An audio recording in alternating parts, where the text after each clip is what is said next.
get through the snake parts. I just hid my face and you described what was happening. Very comically, actually. I kind of wish we had audio of that because it was just more snakes and more snakes. Oh, and guess what? More snakes. There were a lot of snakes everywhere. And then there's the maggot toilet, which I didn't even see. If it isn't already, should be the name of a band. I bet there's like a punk band, a metal band named Maggot Toilet. And maybe they got it from this movie. Yeah, that sounds really gross. But I do feel like some angsty teenage punk band is called Maggot Toilet. Maggot Toilet. Well, if you're out there, Maggot Toilet, this one's for you. Welcome, everyone, to a very spooky episode of I Love This, You Should Too. It's October, or as we call it around here, Spooktober. Yep. We just invented that. We were the first ones, I'm pretty sure. Nobody's ever said that before. It's all us. So we're doing all spooky movies all week. And that includes me, your host, Indy, Maggot Toilet Randhawa. And with me is my lovely co-host. It's Samantha. Oh no, more snakes! Randhawa. Yes, I did just like hide in the couch while snakes were happening. That makes it sound like you hid like Danny DeVito in Always Sunny Away. No. I meant I was all tucked in my blanket on the couch. Yes. And just kind of like burrowed down so I couldn't see. Samantha does not like snakes. Really, really dislike snakes. And if it wasn't clear already, we are talking about the 1996 movie, The Craft. Ooh. This was Samantha's pick, despite having never seen it before. She felt she should have. And, well, let's go right into it. Sam, what did you think? How was The Craft? I loved it. You loved it? It was pretty great, yeah. Wow. Yeah, I enjoyed it. I thought that if I had been a teenage girl in 1996, which I was not, I think I really would have enjoyed this movie and maybe made it part of my personality. Yeah, I could see how, I don't know why more people weren't completely taken over by this movie. Yeah. Because I do feel like I went through like a witchcraft phase, as every teenage girl does. And I feel like if this had come out in that time, it would have been game over. I would have just been a witch forever. I bet we're going to talk a lot about our teenage selves in this episode. Yeah. I feel like when you were talking about your angsty, dark times, and it was like listening to Michelle Branch and stuff. So I feel like, I don't know how far you would have gone. Yeah, I don't know. I don't think you, as soon as you get to cut something, I think you're out. And I think as soon as that eyeliner started getting on thick, you'd be like, oh, that's my limit, this thick. What about you, Indy? You'd seen this movie. So I thought I had seen it back then, but watching it now, I was like, oh no, I did not watch it as, I guess I was like 12 when it came out. Mm-hmm. I did not watch it around that time because I would have fallen in love with it. And so I'm pretty sure I'd only seen it maybe on TV years later, where it wasn't a full sit down and watch because most of this seemed very new to me. Mm-hmm. So either it was on somewhere and I wasn't paying attention, or I kind of half watched it on TV sometime. Right. But I'm going to count this as my first real watch. So? I think I love it. Yeah. And I think this episode we're going to record might ruin it. Uh-oh. Because already, the more I think about it, I'm like, oh yeah, that's not great. Oh, well, that wasn't very good. Don't get But man, at the time... It was great. Act 2? The whole thing was like, it was just a fun ride. It was well put together. I will disagree with that part. Nobody's I feel like surprised. Act 3 falls apart quite a bit. But I guess it's not, is this a great movie? Because I'm going to say no. Do I love it? Yeah, I think so. Mm-hmm. My only thing is that, yes, the end felt rushed. Mm-hmm. And I feel like back then we were trying to keep our movies to like around 100 minutes, and this one's 101. I feel like if we had had like 15 minutes more, things would have tied up a little bit better and wouldn't have felt as rushed at the end. But I feel like in this era of movies, everything wanted to be like 90 minutes to 100 minutes. I don't think more time would have made it better, because I think there's a lot in the third act that you could cut out and replace. The third act, I think, is kind of a mess. If you're new to this podcast, I feel movie-wise, I have a dichotomy of two different things. I'm very much an old man ahead of my time. Like, I was an old man as a teenager, and I was like, oh, kids in these days and these movies, and I'm very much like that. He's a grumpy old man. But I have a good part of my movie-loving career personality is that of a 13-year-old girl. True. I love things that tend to be targeted at 13-year-old girls. So my problems with this are not the old man in me saying things. It's more that it's not 13-year-old girl enough. This movie is too male and too heteronormative. And I didn't look into anything about this, but I'm assuming it was written and directed by older white men or an older white man. So the story is by Peter Filardi. I don't know. I would guess a man. I'm assuming that's men. The screenplay was written by him and Andrew Fleming, and then it was directed by Andrew Fleming. So this is like a very male production. And there's times where it really seems like it. I feel those times are in the third act, and that's part of the reason I like that the least. But at its height, like, I'm talking about this as it's in a 3-act structure rather than a 5, for people out there who don't talk the way I do. Yeah. Where in the movie are you starting the third act from? When things get bad. Essentially when... I also don't know any of the characters' names in this movie. That's my job. When Fairuza turns Nancy. on her. When Nancy turns on Sarah? Yes. Okay. Correct. Okay, sounds good. Because I also didn't quite know where the third act started, because I did not go to school for movies.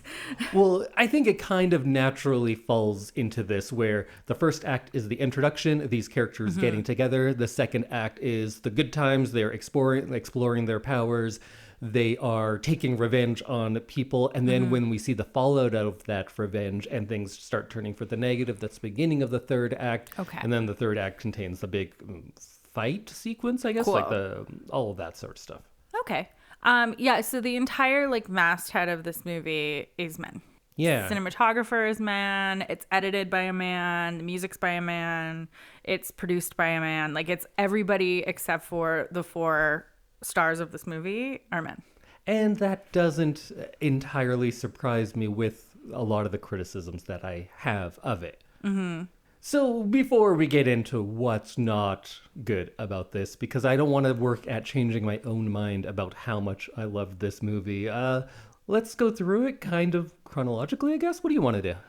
Yeah, let's go through it chronologically. I will follow your lead. This is your movie. I know, but you seem to have a whole textbook ready. No, absolutely the opposite. Okay. Because we watched just last night. We did. So this is more of a conversation and less of Indy's film school, I often get into. Okay. But my first note I have written is that opening title is wild. If I was a 13-year-old white girl when this came out, I would have been all over it. Yep. That is how I feel too. I said, I already have some goth tendencies, and this would have eaten me up if I were that age. Fair. At the beginning of the movie, we got Sarah moving from San Francisco to Los Angeles, and we get her being dropped off at her new school. Yeah, and the actual, the titles were a lot. They were a big swing. And at the time, I thought it was a hit. I might look back on it and it might be a miss. How sober were you during the watching of this movie? Completely. Oh. Okay. 100%. All right. Yeah. Good.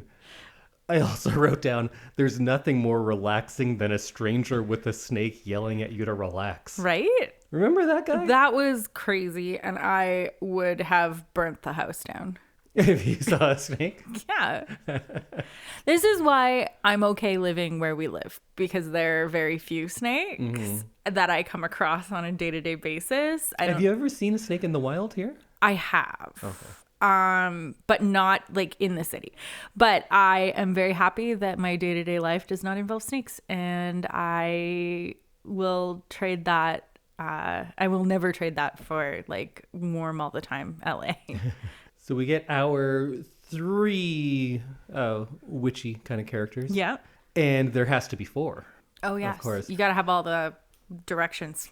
The there has to be 4 thing has come up so many times for me in the last month in both a movie and I think 3 books I've read this month. Currently doing Indigenous horror, right? Yeah, so it makes sense that would come does. up. And we're at this school, and you know that if it's a teen movie, there has to be over-the-top crazy bullies. And the first one we get is played by Breckin Meyer, who's usually like the lovable goof a lot. Yes. And seeing him like this, I don't know, man, I hated him, so I guess good job. He was very annoying. Oh, and I hated like, him so much. Is Breckin Meyer really short? I don't know about anybody's height. I guess. Okay. But I would say that actors in general are way shorter than we think they are. It's just he's walking next to his friend who is like a full foot taller than him. And I was like, is this man really short? He's 5'4". Breckin Meyer? Yeah. But yes, I was kind of shocked and distracted a little bit in those beginning scenes because I was like, I didn't realize how short Breckin Meyer was. The boys, I feel like this is a movie where you can do really stereotypical things because it's like a high school movie. And I feel like they did a really good job of like picking people for these stereotypical guy trio roles. So I went back and forth on that. I always think that people who are writing movies about high school clearly have forgotten what high school is because it's never close to reality. But then I think maybe they're looking at it through the eyes of a 16-year-old. And when you're 16, someone who like laughed at you falling gets blown in. It's so much bigger in your mind. Because and everything's like, oh, they are the very one that actually emotionally tripped me. And like everything's, you build things up so much. And you get like in your head about it. And yeah, you're like so emotional as a teenager too. So maybe it captures the feeling of high school without actually capturing high school. But I think later on, when we get into the performance, specifically for Fairuza Balk, she's so big and so over the top that there's just the right level of campiness that when someone flies, you don't laugh at it. Yeah. Yeah. It's like they do a good job of that. Like, you know how everything is so serious when you're a teenager and you're like, oh my God, it's the end of the world, or like everything is just like, it means so much. That's how I feel like they cast all these characters. Everything is big all the time. 2 weeks ago, our episode on The Witch came out again. And I love that movie. That's my favorite witch-based movie. But if at the end of that, well, I'm not going to give away the ending, but if people were flying around like they do in this, it would have ruined that movie. Yes, because it doesn't fit. It's all quite serious. Yeah. And in this one, it has that level of camp, not all the way of, was Breckin Meyer in one of the bad Friday the 13th movies? I think he might have been, but those ones go so campy that you have like all those ridiculous, silly kills. Yeah. And this is in the middle, and it's campy enough that I don't instantly laugh at things that I would in other movies. Because it's kind of set the right tone. It strikes a nice middle ground that I think can be really tricky to get. Yeah, absolutely. He was in Freddy's Dead, The Final Nightmare. Oh, yeah, it was so bad. I think he was like the video game guy who gets controlled like a video game. And it was, terrible. Just terrible. Yeah, so I thought Breckin Meyer was like lovably hateable. Yeah, I don't know if I'd use that, but I hated him, so I guess he did good work. In the like high school sphere, there's always like the class clown guy, there's always like the handsome jock, there's always like the hangers on, like the extra dudes who are with the like the most popular guy in school, I guess. And I thought Breckin Meyer did a very good job of being this like clowny douchebag. There's a couple of times where it was too over the top, and one of them might have been when they go out, the 4 of them now, and it's like the big city street, and it's just so much of everyone is like shooting up, and it's what Christian conservatives feel like every big city is. Yeah. It was really big and kind of fun. I was thinking about this today, like the scariness of LA, and like I don't know, like I've never wandered around LA at night, so I don't really know, but I do think about how I was more fearless at this age, so like I probably wouldn't have noticed all of that. I used to walk between my high school and downtown, which is like not a great part of town. I think you would have noticed if you were in this movie where it's every 3 feet you're being accosted by someone. I think you might notice that. I think you're definitely not getting as attacked. And then that guy comes back, the snake guy. Yeah. And he gets run over, and it's brutal how they show it. And this movie is darker than I was expecting. Yes. More violent. I was thinking this was going to be a little bit more like Puffy High School, like fun. That was a moment where I was like, oh. And that character is just kind of, you know how in modern horror movies, somebody hits a deer at the beginning in the first act of all of the movies? It happens a lot. Yeah. That's this guy instead of, hey, I'm a scary guy. Something bad's going to happen. And why? Why was he here? And then he just gets hit by a car. I thought at the beginning when he wanders into the house, I thought he was going to be a bigger element in this story. Mm-hmm. I didn't think that he would just be gone and then that part of the story's over. Yeah, it's just foreshadowing, but a lazy way of doing it. Yeah. Hey, scary things are going to happen with snakes. You know how you know? Here's the scary guy with the snake. Yeah, we could have cut him and the story wouldn't have been changed that much. No, not at all. And I think you could do something different to set that tone and to make her under threat. Because I think that's what you want to establish. You want to establish our lead has threats and associate it with snakes, and that comes up later on. But to have her on edge right at the beginning, but there's probably better ways to do it. Yeah, like you could have had like a neighbor come over and be like, oh, watch out for snakes. There's like snakes in this area, or like something like that. Oh, and speaking of terrible people with Breckin Meyer, there is also, not with him, but they have, I think her name in this is Laura? Yes, Laura Lizzie. Laura Lizzie? Yeah. Laura Lizzie. Laura Lizzie. Her last name is Lizzie? That is what Google is telling me. Okay. Yeah. But that's Christine Taylor, who I actually like very much. And I really she like always Christine Taylor. is like the sweetest. And so it was weird to see her just being like this terrible racist. Yeah, I was kind of surprised because, usually she's very, very nice. I guess Breckin Meyer, too, kind of playing against type. True. Both of them. Very true. Skeet Ulrich, however, always plays creeps. And you know what? He's doing it again. He's good at it. Is he? In this? I think he looks like a creep. Sure, I'll give you that. And that's why it's believable. And his name's Skeet, so you're like, he's probably a creep. Probably a creep. He is just pretty flat in this. Although, like, I don't know what more he could do. Maybe it's the script, but he seems like an aloof teenage boy to me. And I feel like that's what this role was.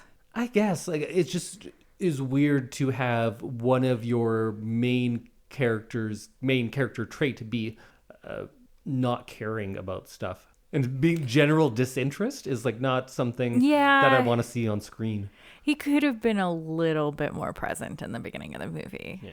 It has some of the most hateable villains, so that when things happen to them later, you're on board. You're like, oh yeah, cool. Because there's not many times where a teenage girl can have all her hair fall out and you're like, yeah, good. Yeah.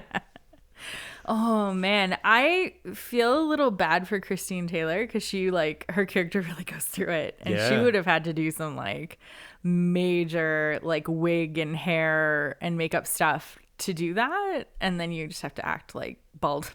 You just have to act bald? Yeah. How do you act bald? You have to act upset about being bald. Oh, okay. Yeah. But yeah, that can have been a fun couple days where they were shooting all those scenes. Oh, and we also forgot about Neve Campbell, and now she's going to go have some gene therapy. Yeah. And be cured. Be cured. Well, not yet. Not yet.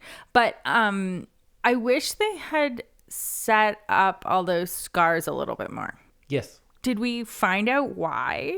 I don't know. Because I remember the teenage boys talking about it in class. Mm-hmm. And that's the only time we hear about it. They said it was burns, but we're not sure. It might have been some skin disease. Yeah, like... And that they thought was a burn. I don't know. A birthmark of some sort. Like, yeah, it was just like not set up enough for me to feel bad for her when she's getting all this laser stuff. Because I didn't really understand what was going on there in the beginning anyway. Oh, I still felt bad. I guess I didn't need a reason for her suffering to know. No, I just would have liked to know a little bit more about it. Yes. Because I feel like the first time we see it is like halfway through the movie. Well, I think that could be said for all of them. Our 3 witchy girls. Mm-hmm. So she has a skin issue. That's her character. That's it. Yeah. And she's embarrassed about it. The other one, Rochelle? Bonnie. Oh, no, Rochelle. Sorry. Yes. She is black. Yeah. That's it. Do we have anything more? Like, no, she's bullied because she's black. Yeah. That's it. And then with Fairuza Balk, there's a little more to it, but mostly it's that she has a terrible home life. Yeah. And that is the biggest, most over-the-top thing of the entire movie. So much so that that's maybe the part that actually took me out. When it shows her home life in that trailer, it looks like it's out of Beetlejuice or Pee-wee or something that has more surrealism than this movie does. Because it is insane and doesn't look like it's in the same movie. It really is. I could have used a little bit less of her home life and a little bit more of everyone else's. Like, I think that we spent too much time on her. Like, great. Like, and they're just showing, like, hey, all the bad things you can imagine, they're all happening. They're here all you go. Right here. I really would have liked to see a little bit more from Bonnie and Rochelle, just to like set the story of like who these 4 girls are. Yeah. Because Bonnie and Rochelle don't really get a backstory until we're already in it. Or Sarah, for that matter. True. We know that her mother died. But like halfway through the movie again. And we know that she did attempt suicide in the past, but we have no reasoning or insight into that at all. Yeah. And that's kind of just lazy screenwriting. I feel like it's, we need some kind of characteristic for her. Oh, just give her scars on her wrist. There you go. Done. Yeah. Yeah. And like so much of the information we get, you have to pay so close attention to the dialogue or you miss like all the context. I kind of felt that there wasn't anything that you learn that isn't incredibly apparent.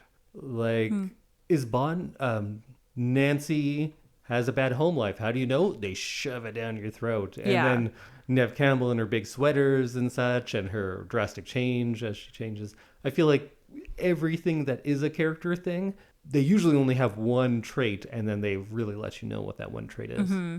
Yeah. I did love when they go on the bus and the, I assume, famous line of, "We are the weirdos, mister." Yes. That was great. I had heard that line before. I feel like that's a pop culture thing that I had heard in the world without actually seeing this movie. So yeah, I really enjoyed that part. I thought that was really well done. And they go and have that kind of ritual dagger and they take a vow or a pledge essentially out in the field. Oh, yes. And that seemed like so much fun. This is when things get great. I think that I would say this is the beginning of the second act. I love that they all make their wishes or spells of what they want to change. Mm-hmm. Nancy wants, what's his name? Manon. Is he French? I think so. Manon? Manon is how it's spelled. But yeah, Manon. She wants his power? Yeah. Or to like, yeah, for him to help her. Right. Be in her. Yeah. To take over her body? Is that what she wants? Or fill her body or something like that. Or, yeah, let her use his powers. Something like that. Yeah. I'm sure there's somebody listening being like, this is what she wanted. And of course, all of their spells start coming true. it's less clear what's going on with Nancy's. You could say that maybe her descent into insanity is because of that. But then we hear from Sarah later that no, because she also has Manon powers now, but the good part of it. But the good stuff. Yeah. Yeah. Manon, the description of it seemed very teenage girl. It's like, yeah, he's everywhere. It's everything. It's like when they were describing, like when the butterflies come out. They were like, it's this. And like... When I hear that, to me, it sounds like a religion I would actually get on board with. Yeah. Actually, yeah, the description was pretty great. And that scene, and for the next while, seems like my most desirable life. That's what I wish. You know, I'm sure everyone has something. If you had been born a different gender or race or whatever, how your life would be different. I feel like if I were a white woman girl, I would want my life to be this. Yeah. Having sleepovers, doing spells, just hanging out with your girls. Just having a great time. It seemed amazing, and that was my very favorite part of this movie. It did seem pretty amazing. That was like a good montage of like them having sleepovers and like at each other's houses, and it just seemed idyllic. So much so that in my 20s, most of my friends were women, and we would have like makeovers and slumber party type things. I love it. It seems great. I also love that. Yeah, we don't get that. We don't. Dudes. No, you not guys. In the same way. What do you guys do? Well, I'm probably not the best example because I'm like, I just hang out and chat. I guess, yeah. I do think that like this is the ultimate goal for most teenage girls. Is to like have 3 best friends and like do everything together. Yeah, it seems fantastic. And then they had to go and ruin it. Yep. But at this point, everyone's spells are coming true. Nancy's creepy stepdad dies because of her, essentially. And they get a bunch of money and spend it all on the first day, it seems like. I imagine they go into debt because apartment and the couch and the Connie Francis jukebox. And the jukebox. Like, there's like a good half your money right there. Oh, well, I guess the apartment is probably more than half the money, but it just... Do you like Connie Francis? Do you know Connie Francis? I don't know. Connie Francis is fantastic. I also love Connie Francis and own more than one Connie Francis CD. She had such an amazing career. I can't remember like the fun thing about her, but she's someone who had a top 10 hit in like 4 consecutive decades or something, and only a couple of people have ever done that. And she had such a great like 50s pop career, but she also has this entire Spanish language career. That version of She Bonet that I love so much, that's Connie Francis. Vacation, Connie Francis. Where the Boys Are, Lollipop Lips. Man, she's fantastic. If you don't know Connie Francis, go listen to some. I'm sure. If you're on the internet right now, you've heard the pretty little baby sound on TikTok. That's Connie Francis. Oh, I don't know. It's a TikTok thing, but that's Connie Francis. And it's charted like recently. Oh, wow. Because of that. It's everywhere. So if you look her up on whatever streaming thing, the first 10 songs, you'll be like, oh, I know all of these. And then if you scroll down to like song 300, you'll be like, oh, this is all amazing, but I've never heard it before. Okay. She's fantastic. So back to this movie. Back to this movie. Yeah. I'm just looking at Connie Francis's Wikipedia. She's great. She's great. So she gets where we are now. her wish, and Rochelle's bully's hair starts falling out. Yes. Neve Campbell Bonnie. is magically healed. Yes, which is magic. Yeah. It's like... It's witchcraft. Yes, it's the only one that like really happens like witchcraft, it seemed like. I don't know, the hair falling out. I guess that one was, that was also. But I just felt like this was like actual visible magic because she just starts to like have new skin underneath and the doctor's like, what? I thought that was pretty good. And then Sarah doesn't get vengeance on Skeet Ulrich, but rather casts a love spell. And this is one of my big issues. Me too. Why? So she's still into him. Yeah. So he tries to like attack her. Well, that's later. No, like, oh yeah, no, you're right. So he lies about her To everyone. to everyone. Yeah. And like starts this rumor, and she Yeah. wants him to be around more. Yeah. Like, that doesn't really work out to me. If somebody did that to me in school, I'd be like, do a spell to make him move away forever, or like get him out of my life. Or a truth spell, so Yeah. he would tell the truth, or I don't know. It seems weird to me that she's still into him. Yes. It seems weird that she was in the first place, Yeah. and then he goes out and proves that he's a bigger creep than you even thought he was, and she's like, I'm doubling down. I'm into that. Yeah. I didn't care Let for me that. make sure he's around all the time. And then, well, I guess we're kind of jump around a bit now, but so then when he does attack her, that was problematic as well. Not in the sense that like, hey, it's sexual assault and that's wrong. Of course. Of course, We're all yeah, with you yeah. there. But the fact that he's doing it under her spell. Yeah. So we have this like creep man villain, but then you also are complicating it with, well, she made him do it because she literally did. And that's Yeah. not a thing you want to. We're just adding excuses to this. Yes. Is I like, feel well, it was her spell, so clearly it's a she wanted it kind of situation. It absolutely is. And why would that be in this movie? That's And- weird. And I don't like it. Yeah, I think that was one thing that like really rubbed me wrong. And I do see some of his behavior as when the shop owner says like, oh, those kind of spells come back to you threefold.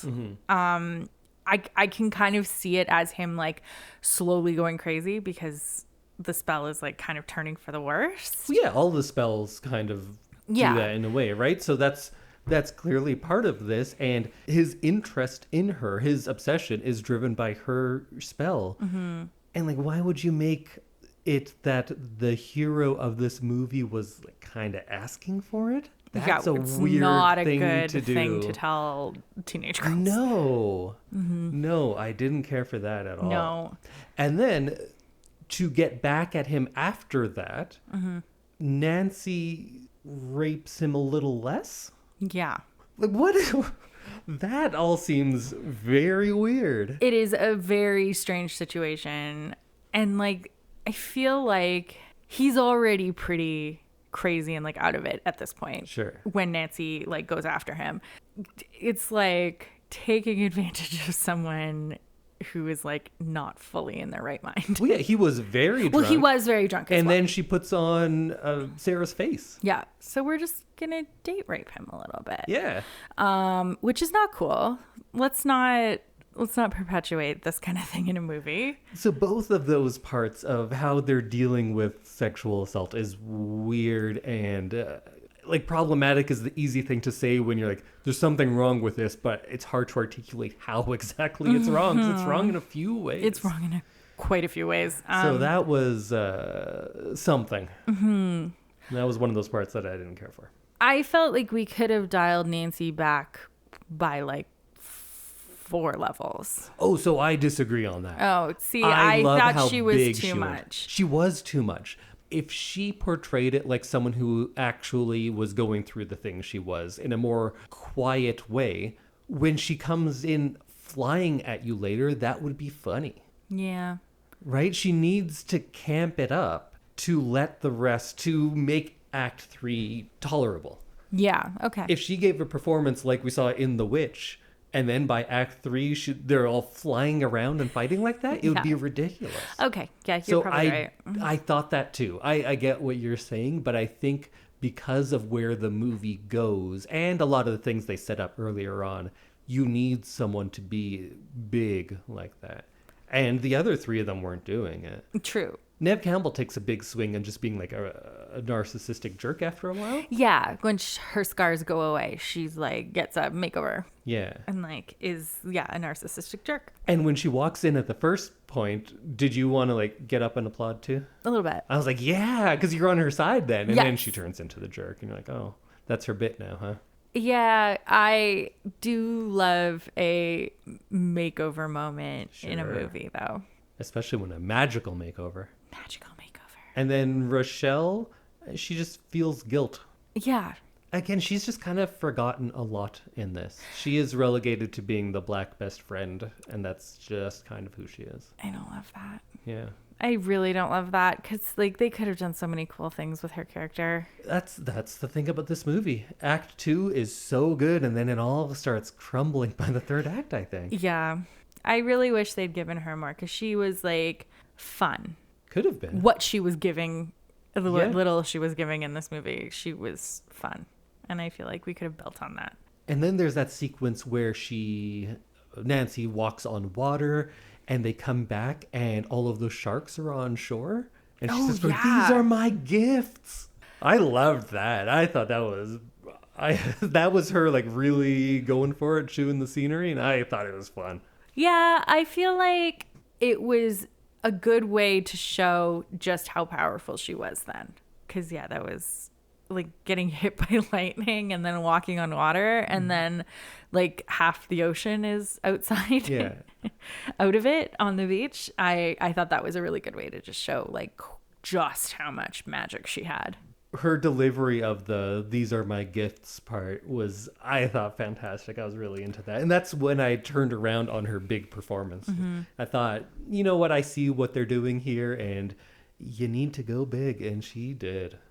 Yeah, and I liked this moment in the movie because it kind of showed just how powerful she was, but also that there was like a significant darkness to this power. And to this movie. It was a lot darker than I thought. I thought it was one of those moments. Yeah. And then we already talked about it a little bit, but the whole Skeet Ulrich and in the bedroom upstairs. Another thing of that I actually really did like is when she levitates and her toes are just kind of dragging on the floor as she goes up. That was a great image. Yeah. And Skeet Ulrich's acting in that moment was really good because he's clearly looking at her feet. Was it? Okay. I don't remember him being good much, but maybe he was then. But I was distracted because Fairuza Balk was just going huge. She was doing everything. She went very big with it. She was acting for everybody. Also, I think when he gets blasted out the window, I think he starts apologizing. And like, it's rare that I will say that you should simplify things, but having him be as much of a victim as he is like, I think you could simplify and just make him be the bad guy. But I guess they wanted to show the dark side of all of the things they're doing. But like with Rochelle, it comes from the guilt. It doesn't have to be, I don't know. They complicated things that shouldn't have been and simplified things that could use some more context. Yeah. I thought. I also felt like him apologizing in that moment made no sense because he still would have been under the spell. Right. And he didn't seem to think that he was doing anything wrong for the rest of the movie. So why would he be apologizing in this last moment? I thought there was something about Nancy breaking Sarah's spell through sex, but I don't know. It wasn't clear. No, it definitely was not. It was not clear. And so, yes, I agree that Chris shouldn't have been apologizing because... Why would he? He didn't apologize the rest of the movie. Yeah. And somewhere in there's the three of them flying through the window. Yeah. Which was a dream, but also not really a dream because they made the dreams. Right. So there's the plane crash. Oh, right. I forgot about that. Where she thinks her parents have died. Yeah. And then it was just a joke? It was just a joke. It was just a prank, they said. But the plane did crash because it's on the news. Dad wasn't on the plane? So did they make a plane crash? They said it was a glamour. So I think it was just magic. TV oh, the TV was magic. Gotcha. Like, I think that was just like a news clip that they had just like made up with magic. Sure. So, and then they had like written down the plane number so that it would connect. Yeah, okay. I don't know. Oh, yeah, that's fine. Anyway, so yeah, the magic that they do to scare Sarah is like so much bigger than the rest of the magic in the movie. Well, at the end here, it starts going wild with what people are capable of because Nancy and Sarah are flying a lot. They're throwing big armoires and stuff. They can disappear sometimes. They can make people look, and also the editing and the effects are not terribly strong. And when Nancy's fingers are turning into snakes, or when she sees the empty clothing and then Sarah appears in it, things like that weren't very strong and kind of take you out a little bit. And I felt like they went a little too big with the powers they had, or at least the choices of what they did, because that, I guess it's a fight sequence, was longer than I think it should have been, and it should have dealt with things more psychologically or how they were dealing with things earlier in the movie. I didn't need a big climactic fight sequence. No, I agree. I think that the amount of powers that they have in the good times, what do we call it, Act 2? Yes. I think the amount of powers that they had then, plus maybe like 10% more, would have made this whole ending a little bit more believable, because all of a sudden everyone's like 7 times more powerful and we're doing crazy like weather and like dream walking and like TVs are like made to like give you like false news stories. Magic TV. Like it just didn't feel like it fit. Yeah. If this had been movie number 3 in a franchise and this is the level of powers they have, I think I would have believed it a little bit more, but not like an hour into this movie. I think if you're going to have a big showdown that you want to be physical, maybe it's Nancy about to perform a ceremony that's going to take her to that next level, and they as humans with their human powers have to fight, and like there's a dagger or something in it. But yeah, it got a little too big for me. Yeah, and like, not that a movie with witches and magic is ever like completely believable, but this was like just a little too unbelievable. Yeah, for me.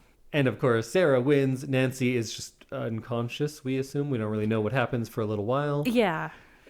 Again, not the greatest sequence. And then later, the two friends come to Sarah going, hey, got any of that magic? Kind of like they're addicts looking for to score. Yeah. Yeah. And they come back and they're like, oh, well, if you don't want to be friends, that's fine. And then they're dicks about it. And then they're dicks. They're like, you probably don't even have magic. Yeah.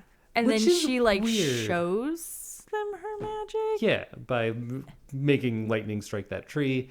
And you think that would be a good place to end the movie? No, we go to a mental institution and Nancy is tied up going, I can fly, I can fly. And that is not a strong ending scene to finish on. Yeah. Why would you finish with Nancy? Yeah. Maybe that would have worked before the 3 of them kind of like wrap up their scene. Yeah. I think this would have been a good place for like a voiceover too. Maybe. Oh, well, I don't know about that. I have strong feelings of voiceovers. You either commit for the whole movie or you don't have them. Movies that have 1 or 2 voiceovers, I think, are very weird. It's just showing you, like, we didn't know how to get across what we wanted to say in this one scene, so we put a voiceover in. I don't have a full opinion on that, though. So, yeah, the ending of this movie, I think, was a little out of order. I think that may have made it stronger. It was putting Nancy in the asylum like right after the fight. Yes. And then having the 2 friends show up and you end with a powerful Sarah. Yeah. Yeah. Yeah. That's a strong point to end on. So overall, I still like this movie.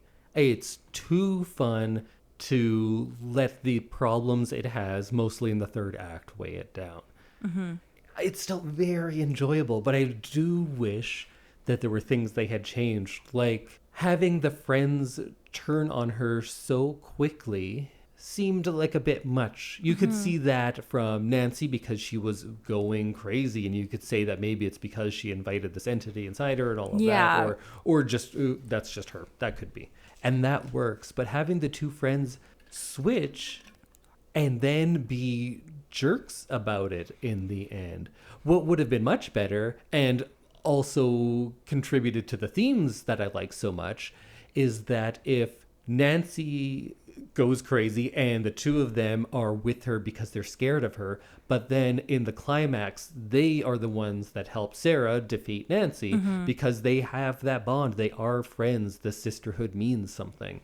But in the end, it doesn't.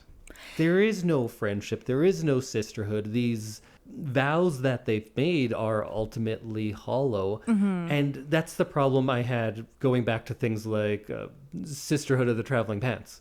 I was very excited to watch that movie because I love a movie about teenage girls being friends. Yes. And every time they just won't let them be friends. It becomes about fighting about a man, almost always, and they turn on each other. And they don't come back in this one. Does anyone change in this movie? No. They are where they were at the beginning. They are these outcasts who are still alone. And this movie could have been something about bringing these outcasts together and forming something. I thought that's what it was going to be, but it wasn't. It just falls apart at the end, and it's very frustrating. And it sounds like I'm talking about how bad the movie is, but it's more that I'm frustrated because it could have been so good. Yes. And it just missed these few things of I think that's the strength of the movie. And I think the movie thinks the strength is, witch stuff. That's crazy and fun, right? But it could have been more.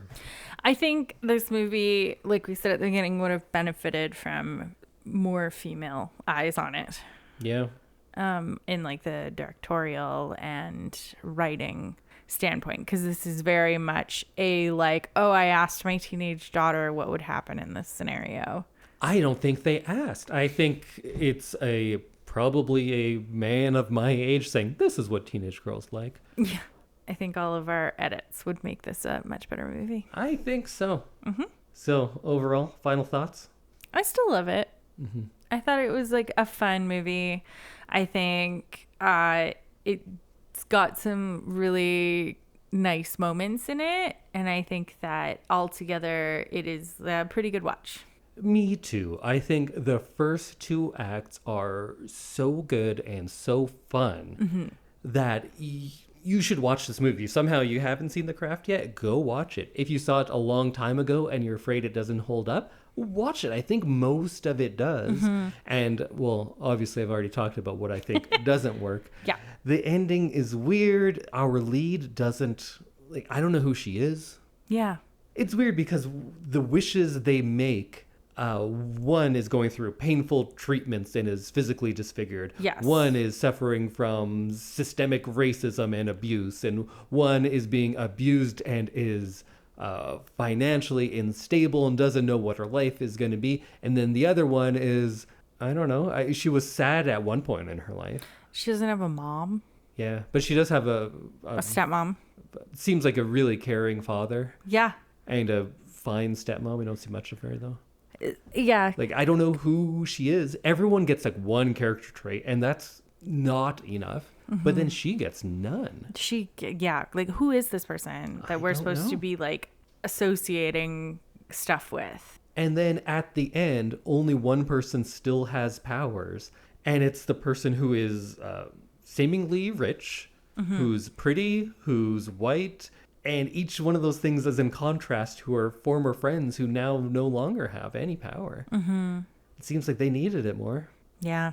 I don't know. I don't care for the ending. I agree. Yeah, so my ending, the other two stick with Nancy, or with Sarah, and they defeat Nancy. And then there's the three of them, and they're happy. Yeah. And they're best friends forever. Best friends forever. And then we get to see a sequel. Well, there is a sequel. Is there, or is it a reimagining or something? I think it's just related to the craft world. Like a lot of these movies, if you are one of the first ones to do it, you're doing a lot of heavy lifting. And I feel like if you were a goth kid or a Wiccan and you see this, you're like, that's me, I'm on screen and I'm happy about it. And you're willing to forgive a lot of other things. And I wish we kind of get more of this story that does a better job of it. Yeah. We don't a whole lot, but it's good. I'm glad it exists, and I Me too. can definitely rewatch this movie.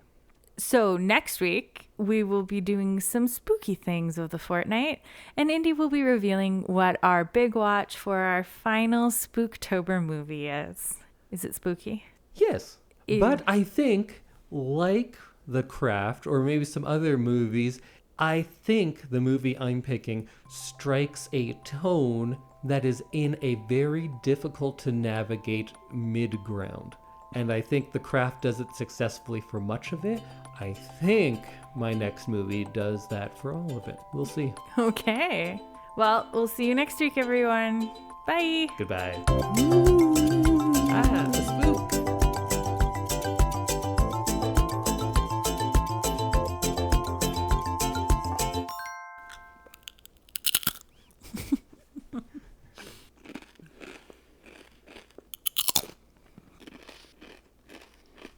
I could use this for like Foley on a cartoon. It's